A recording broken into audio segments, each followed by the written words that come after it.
on geopolitical level, those are very complicated issues that, when it trickles down to societies, that creates a major anxiety that not every society is equipped to handle that kind of stuff. Well, so let's talk about that for a second. Let's talk about, how to be more resilient in a situation where there's a lot going on geopolitically. A lot of it is very scary. A lot of it is very confronting. A lot of it is, these could be, each thing is something that could change your life regardless of what country you're in. Viktor Frankl once said, "Everything can be taken from a man, but the last of the human freedoms to choose one's attitudes in any given set of circumstances." Keep this in mind as we're going to be discussing today the ability of humans to understand how to deal with changes of circumstances.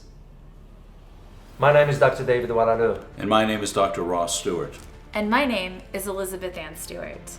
And you're watching Geopolitics in Conflict.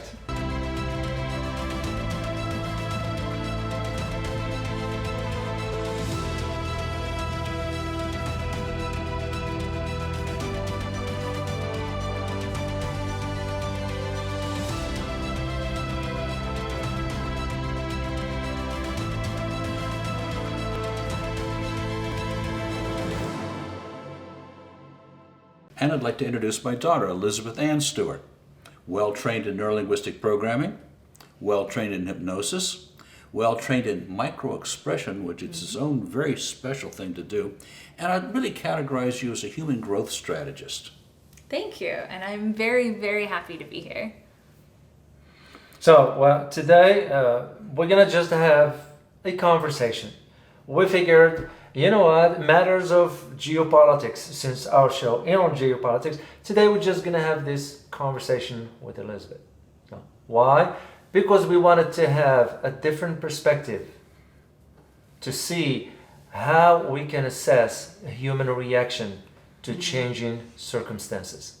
So, because human reaction, ultimately, we talk about geopolitics, we talk about what's happening in different countries, and so sort of the shift of global power. But the truth is, those are all people. They're people that are making these decisions. They're people who are making the decisions in China to cooperate with whoever it is that they're cooperating with. There's policymakers here in the United States who are causing either a policy to be pushed through or not. And we are sort of the result of that. We sort of sit back and are in, we're affected by it. And very often it's easy to feel a little bit powerless.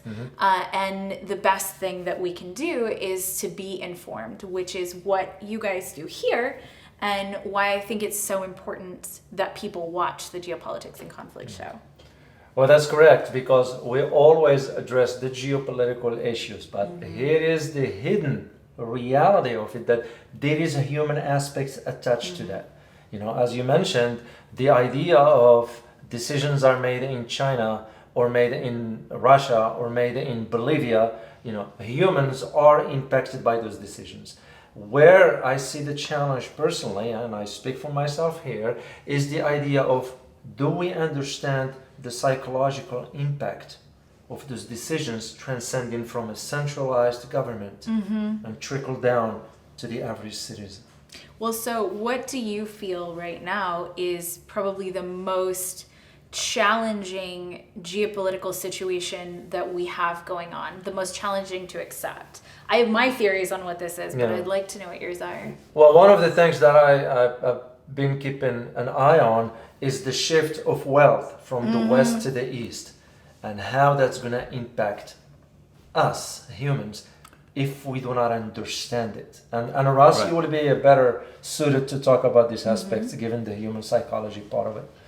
Well, as I talk to young people, millennials and younger, I get resignation and yes, our possibilities don't compare to yours in terms of when you were young. The whole world was open to you, and we see it closing in on us with fewer and fewer options. They say such things as, well, I'm still living in my parents' basement, or I will never be able to afford a house, or our income is lower. And then they see the news and it says, jobs are going to China. And what kind of resignation does that cause in people that causes them to lack the motivation to get out and really take care of themselves, find opportunities? So it's this generalized belief of, oh, we just can't do it. Well, and not even that we can't do it, because I am part of the millennial generation. It's that the issues are so big. Oh, yeah. So, for example, if we're looking at the environment and we're looking at the degradation of the environment, the amount of pollution that we have, that seems like an insurmountable issue. And an insurmountable issue where we don't have a lot of power. You know, we can do things like recycling. Well, that's not enough. Mm-hmm. You know, I think many people would love to drive a Tesla, but that's out of reach for most people. So how do you solve problems that are so big that, you know, coming out of, you know, when I graduated college, I graduated in the housing bubble in 2008. And when we graduated, my sort of age bracket graduated, we graduated into no jobs. We graduated with quite a lot of student debt. And I know that people talk about that a lot, but there's a reality to paying back student debt. There's a reality to, you know, every single month, this very large amount is taken out of your ability to live. And, you know, I personally started buying property, but the reason that I chose to do that was because my rent was the same as my mortgage is currently. Right. And, you know, knowing that I was paying the exact same amount towards nothing, towards basically existing was more than I felt was right.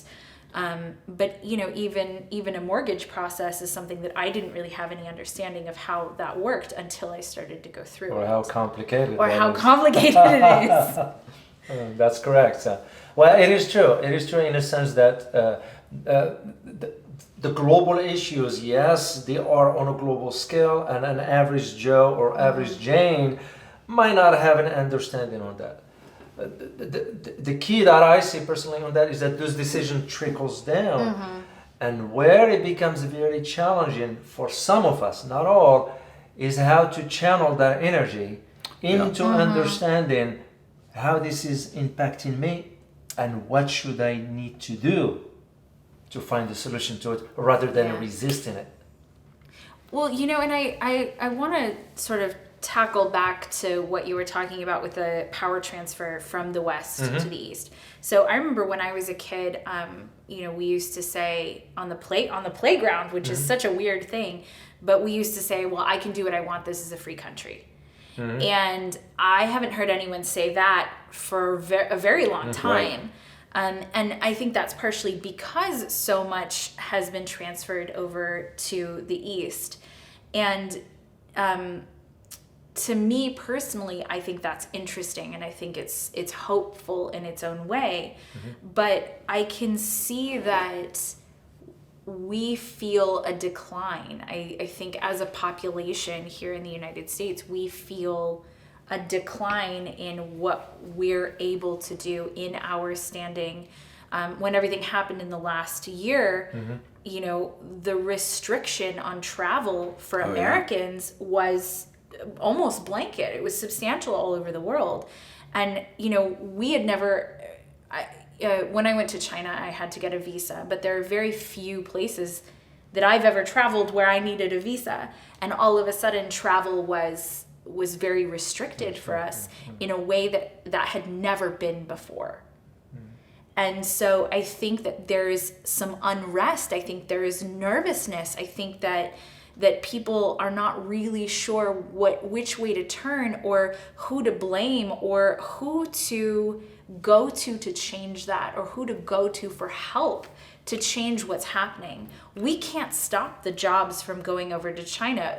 My phone, I know how much it would probably cost $10,000 if it wasn't manufactured in China. That's correct. So our choice is, do I not want a phone, which phone isn't manufactured in China, but do I not want a phone, or do I want to pay $10,000 for a phone? Let me ask you some questions about this. The way you're talking would lend people to believe, to feel hopeless and to believe that they're helpless. Are those prevalent feelings? Not for you maybe, Yeah. but for young people in general. Yeah, I mean, I think those are some of the most prevalent feelings. But I also want to say that I think if we're talking about the millennial generation and even younger, one of the things that we excel at is seeking knowledge, Yes. knowledge outside of, what's readily available, right? I think there's a fundamental distrust in the things that we've been fed, because we have been fed many things that turned out not to be true during our lifetime. And so we have this talent for seeking new information. We have this talent for looking at things in a different way. I've certainly seen your generation and younger perform that way. Looking at the general sources of information, Yeah. they reject them.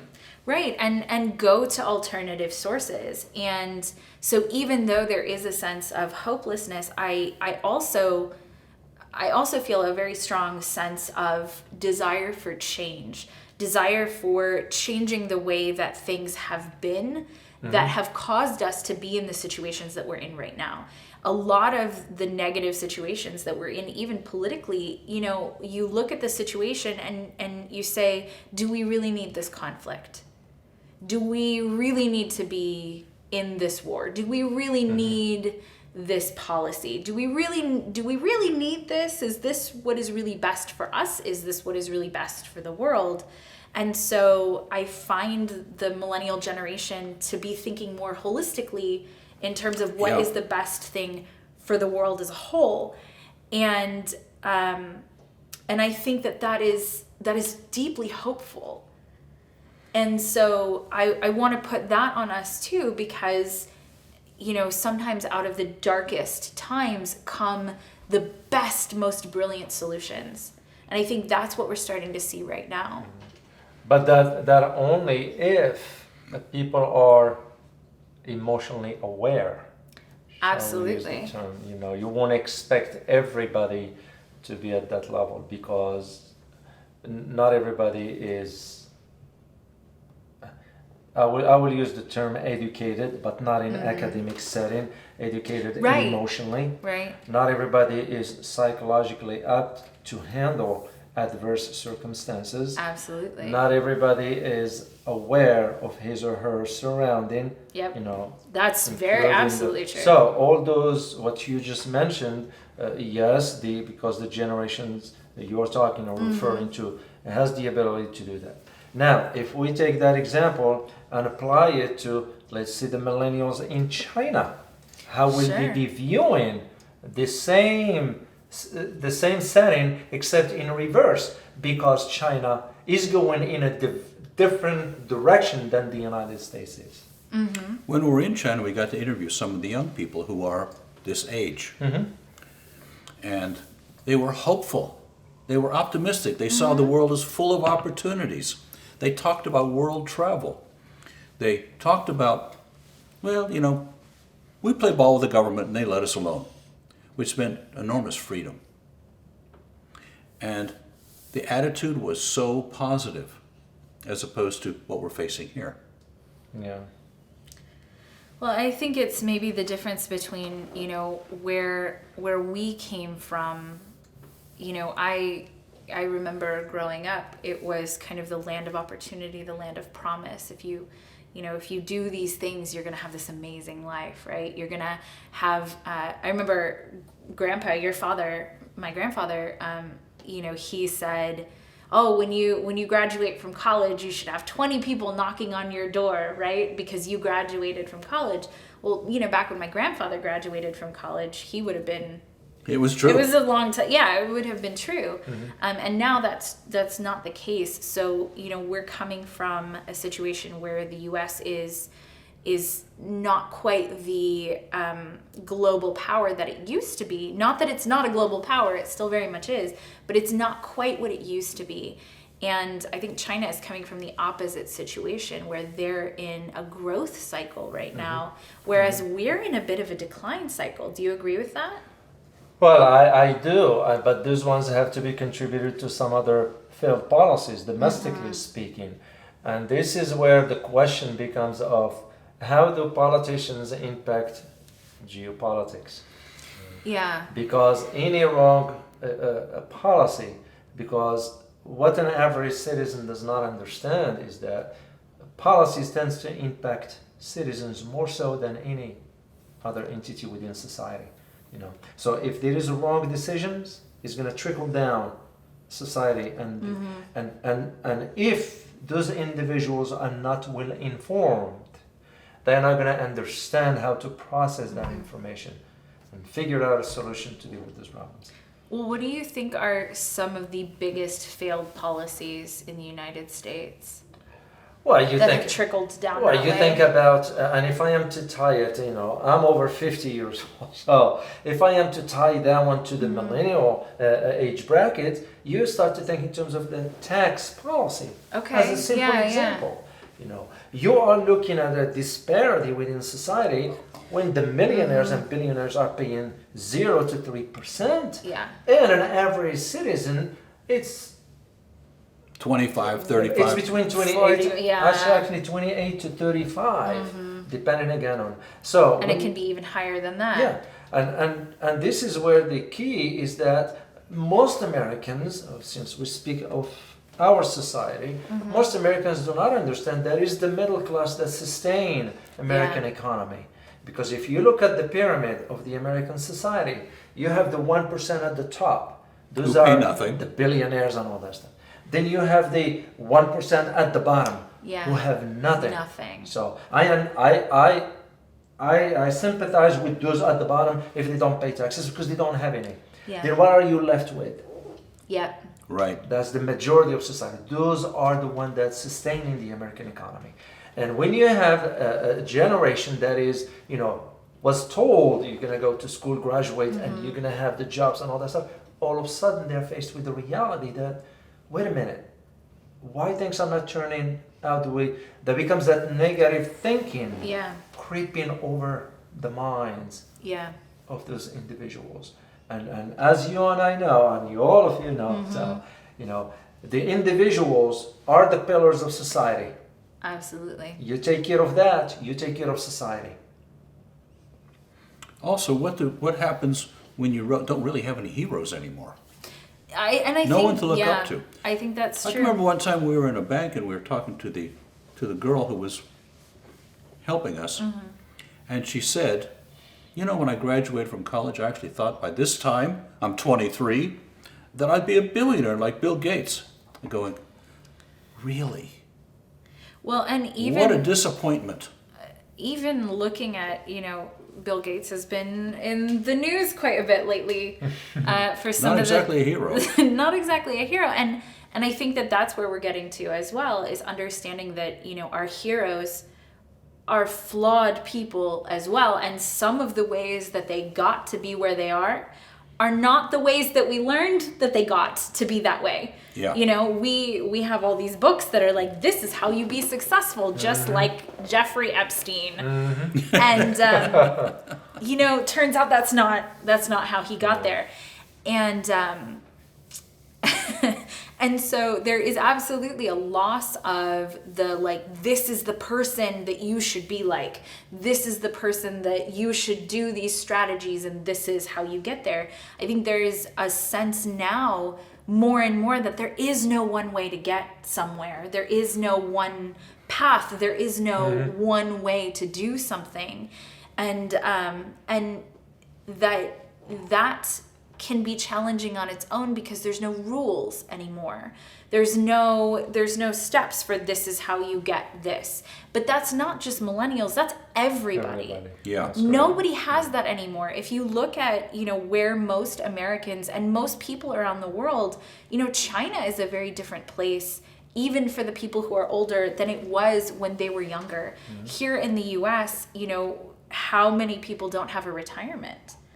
How many people have to keep working because what they thought was going to sustain them didn't? They thought they had they thought they had pensions, or they thought they had some kind of retirement plan, stocks, whatever, and even the ways of investing have changed.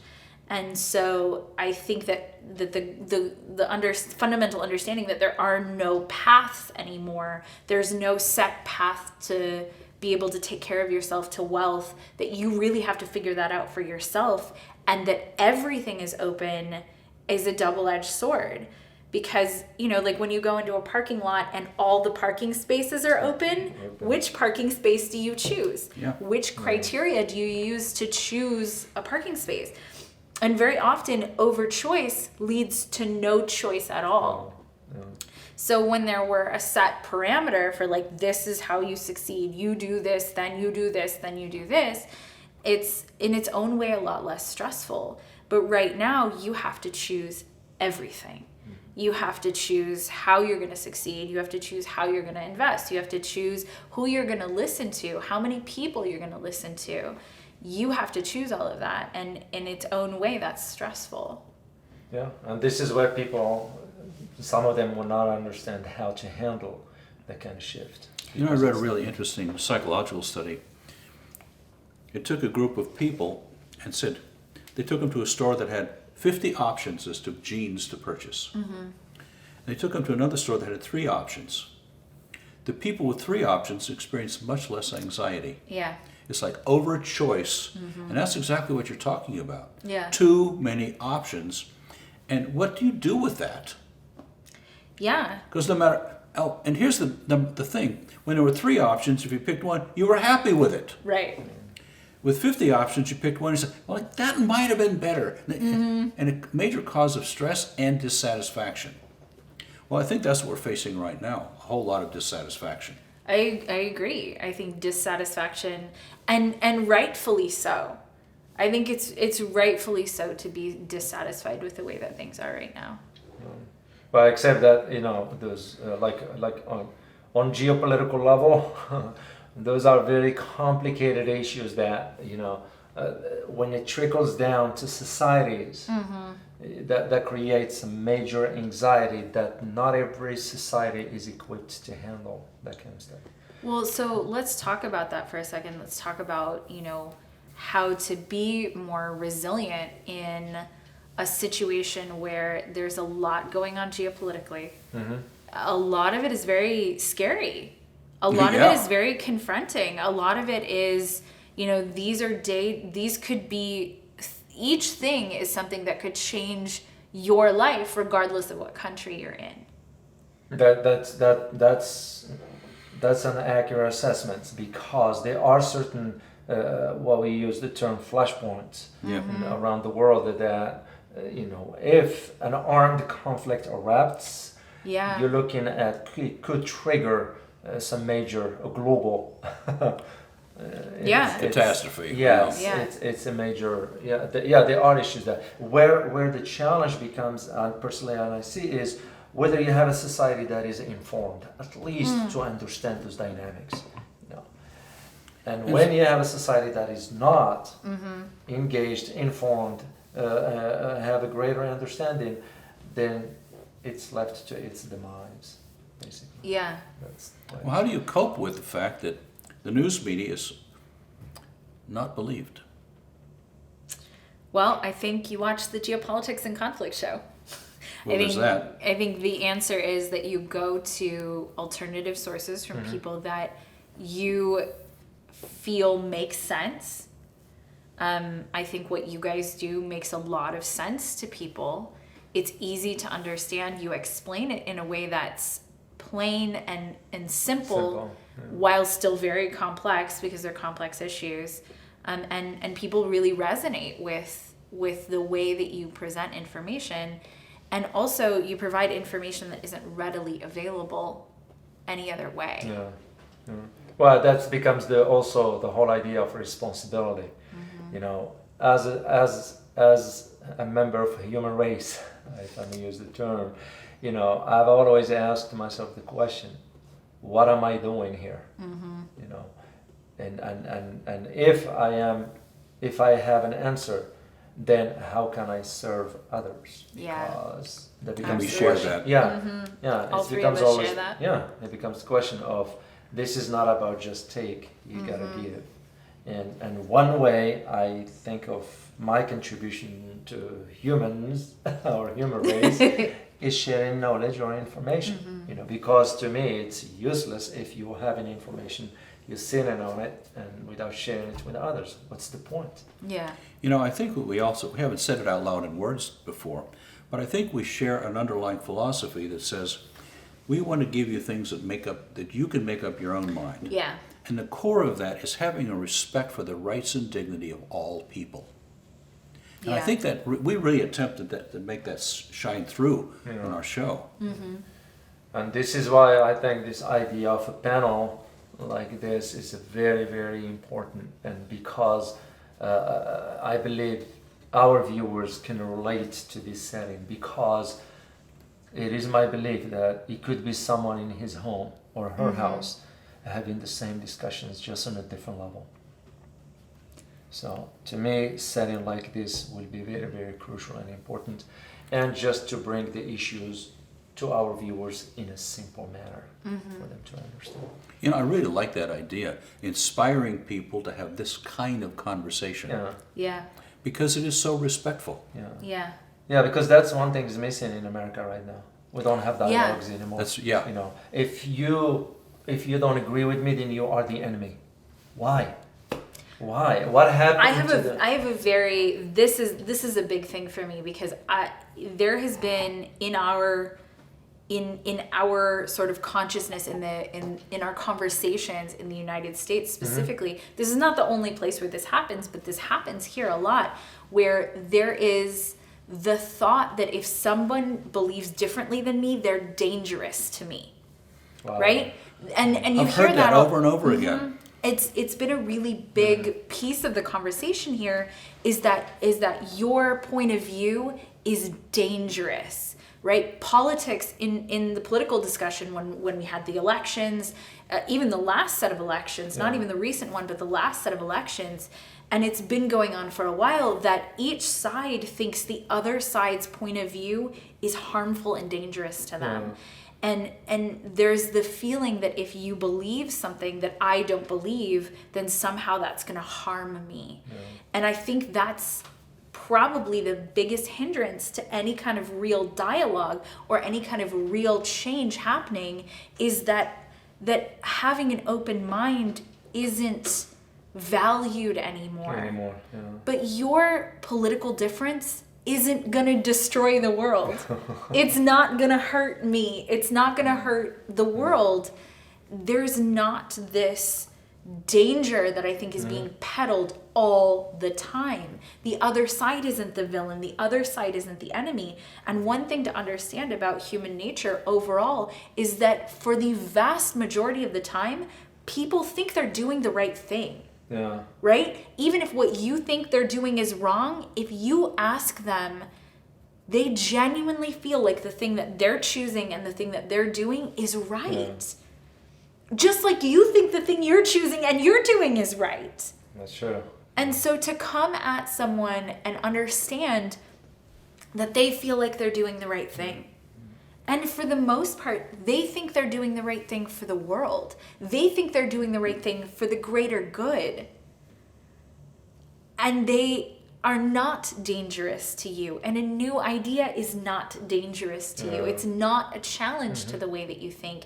It's actually this thing that can open up how you feel and experience your life. That new information, new insights can actually build you up and give you more options in the world, and to change the mindset of the public that new information can actually expand you and help you grow, I think is probably one of the most beneficial messages we could possibly give. My experience is that more and more people are coming to that position. Mm-hmm. My entire life, people have been closed-minded. The Wow. majority, shocking, right? Huge shocker. Totally shocker. And thinking they're right, whatever their position is. Right. And there seems to be a wave of consciousness shifting where people are saying, yeah, there are other ways to do things. And thank goodness there are other ways to do things. yeah, it's cherished as opposed to opposed. And that's where will become the question of what will become of human beings, because we're going to ask how many wars were there during the last century, how many died from genocide and political oppression, and did we ever learn from concepts like grace or God or whatever you want to call it, you know. Yeah. Right. On the other hand, if you take one step and consider adjusting a human brain capacity for adding some qualities like empathy, harmonic coexistence, empathy for others, and respect of differences in matter of opinions, political views, whatever, we probably will have a different conversation. Mm-hmm. There's really something to going to other places and talking to those people. Yeah. I can remember as a young man, my first trip out of the country was I went to live in Germany. And I was shocked. They were just like me. Yeah. And then, of course, being in 20 other countries, they're just like me too. Mm-hmm. And then going to China, which was really a different planet, I thought, they were just like me as well. Yeah. The same things I was concerned about, they were concerned about.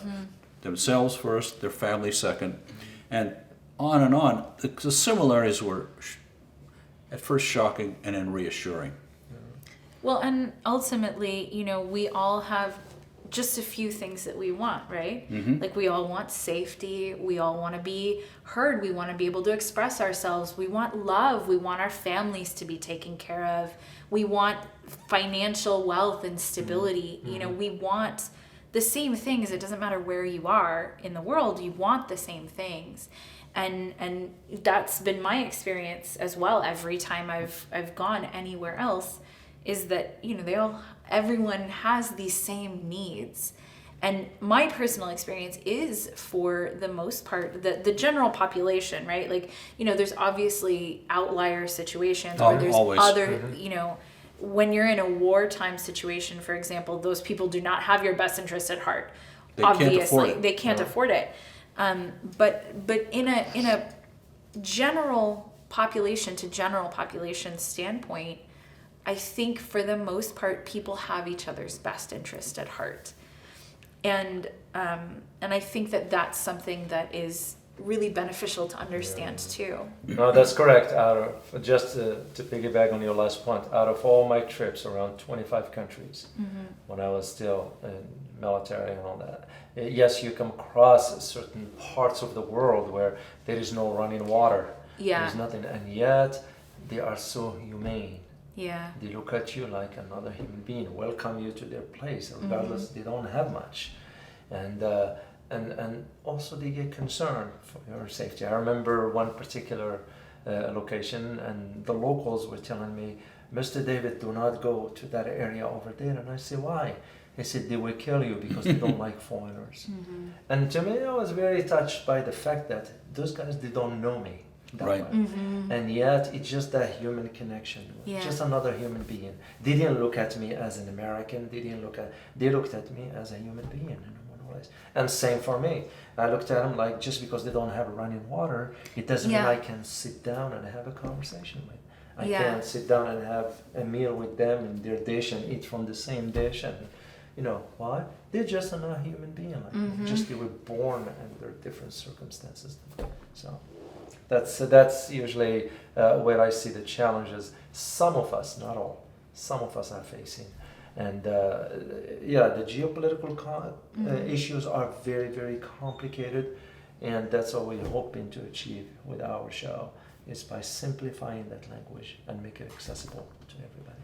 Yeah, and bringing the understanding that, you know, everybody is struggling with the changes that are happening. That's correct. It's not just people in the US, it's No, not just people in no. China, it's not just people in Russia. Everyone is It's struggling global. with the same changes. sets of issues. Yeah, it's global. So, well, we hope you did enjoy this panel discussion here. I know it's we're gonna be talking about a host of issues. So, make sure you stay tuned in to our channels, and as always, stay informed. Stay informed. Stay informed. Till next time. Bye bye.